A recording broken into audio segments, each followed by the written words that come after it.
In the last episode, we listed the 5 areas that we need to improve in our technique.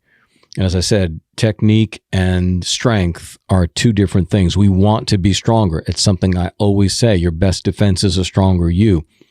But when it comes to winning battles or struggles, you need technique. Again, I use the example of the MMA fighter. It's not enough to be strong. You've got to have good technique. That's why some of the early guys, the jiu-jitsu fighters, were able to beat the bigger, stronger guys because of their technique. So when it comes to struggle, a daily battle, a dogfight, you have to improve your techniques, the techniques involved in overcoming in that struggle. And like I said, we need to get stronger, but winning will come down to something a hell of a lot more than strength. And again, the technique of self-talk, which we just talked about in the last episode, the technique of visualization, the technique of thought control, the technique of self-control, meaning controlling your reactions, and the technique of self-discipline. Like I said, we talked about self-talk, and that's the most important and the foundational one because it opens the door and makes you stronger to be able to do all the other disciplines in life. But we also need to direct not just the conversations of our mind, we have to be able to direct the images of our mind. And that's when it gets to the technique of visualization.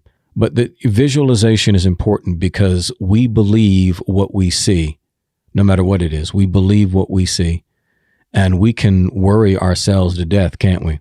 Right? We can get worked up over something, and get upset about people that aren't even there. I mean, people that aren't even in the room with us, and we're all upset about it because we let our minds create these little movies, these little narratives, about someone doing you wrong or that you're always going to be struggling or whatever it may be. These pictures, these images, these little videos in our mind are just as important as anything else. And, we need to discipline those. And the way we do it is going to be kind of similar to what I said with self-talk, because it helps to have set times and opportunities to direct your positive imaging.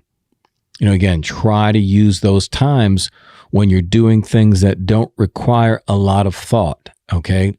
Cleaning the garage, taking dogs out, going to the gym, cooking, cleaning, anything that doesn't require a whole lot of creative or intellectual thought are great opportunities for you to be intentional about your self-talk and intentional about your visualization. You can start holding certain images in your minds as you're doing these other things.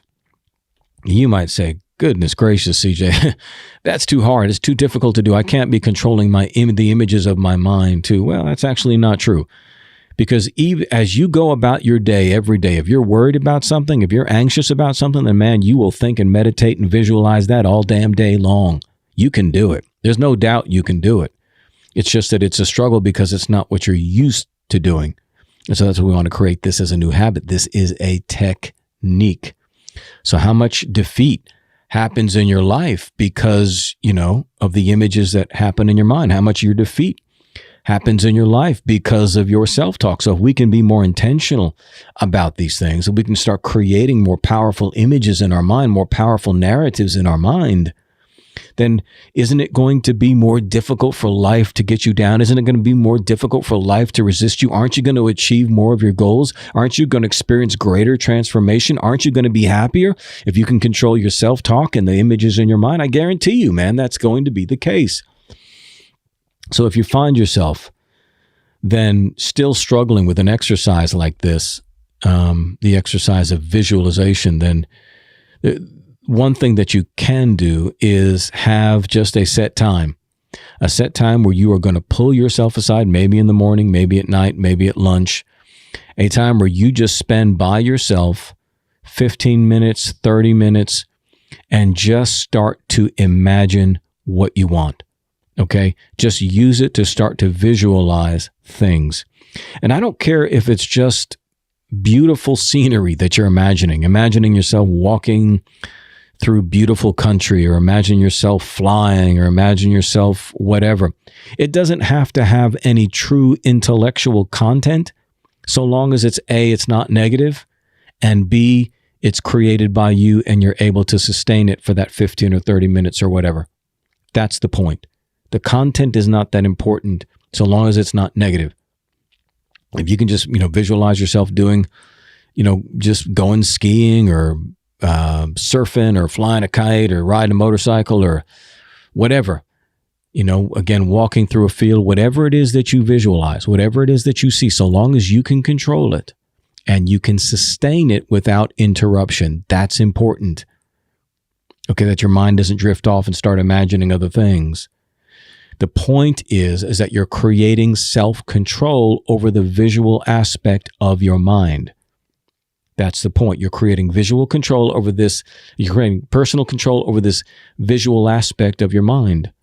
And so again, just like with self-talk, the more that you do it, the quicker you're going to recognize when there are opposing images, when there are opposing narratives, things that you don't want to entertain in your mind, and you'll be able to drive those out. You'll be able to cancel those out. And you're going to find your mind naturally going back to visualizing good and powerful and serene things. And this is going to help you establish peace in your life, peace in your heart. So even though you'll be aggressive, as I said in one series that I did, you'll be a restful warrior. Now, this is going to lead naturally to more thought control, and which has more to do with the way that you interpret things. So visualization is about the visual aspect of your mind, controlling the images and narratives. Thought control is about controlling the way that you interpret or understand things. And this is very important. For example, if you believe that nothing good ever happens to you, okay, that's a common one. If you believe that nothing ever good happens to you, then you'll naturally highlight the bad things that do happen to you, and you'll disregard when good things happen.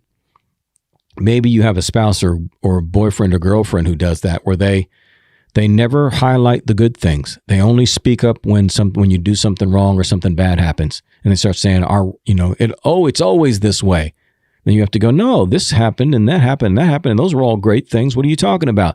No, see, they neglect those things. They disregard those things. They're only going to focus on whatever fits their preconceived narrative. Why do they do this? Because taking account of the good things may not create your self-created narrative about your life or that other person. It may not fit their self-created narrative about you or your relationship to them. Yet bad things happen to you. It's what you start to think. Bad things happen to me. I'm the victim. Therefore, I'm excused from having to improve my life, right? Because I'm a victim. I'm handicapped. Don't expect too much of me, man. I'm handicapped. I'm a victim. Okay, and that's how people deflect criticism, by playing that victim's role. So everything has to fit that narrative. They only talk about the bad things that happen so that they can draw that sympathy from others. So controlling your thoughts means you're not allowing certain narratives and interpretations to remain in your mind. This, again, will take effort. It means you may need even to get to that place where you actually start to speak out loud to yourself. This is what I've always had to do. Speak out loud to yourself in order to reorient your thinking. So if we use the previous example, if you experience something negative and you have the thought that bad things always happen to you, then you have to immediately reject that thought by speaking out to yourself, no, bad things don't always happen to me. Good things happen too. And I'm not going to live with a victim mentality, because I can create whatever life I want. I can choose to be happy, and I can choose to think positive, right? Get it when it appears. Get it when it shows up. And the way you reject it is by replacing it. You replace it with something else. You replace it with affirmative statements. You say it with your mouth because it's the best way to dominate your actual thought life, because your thoughts are going to follow what your words are saying. Thought control, visualization. The way you understand and interpret things is your thought control.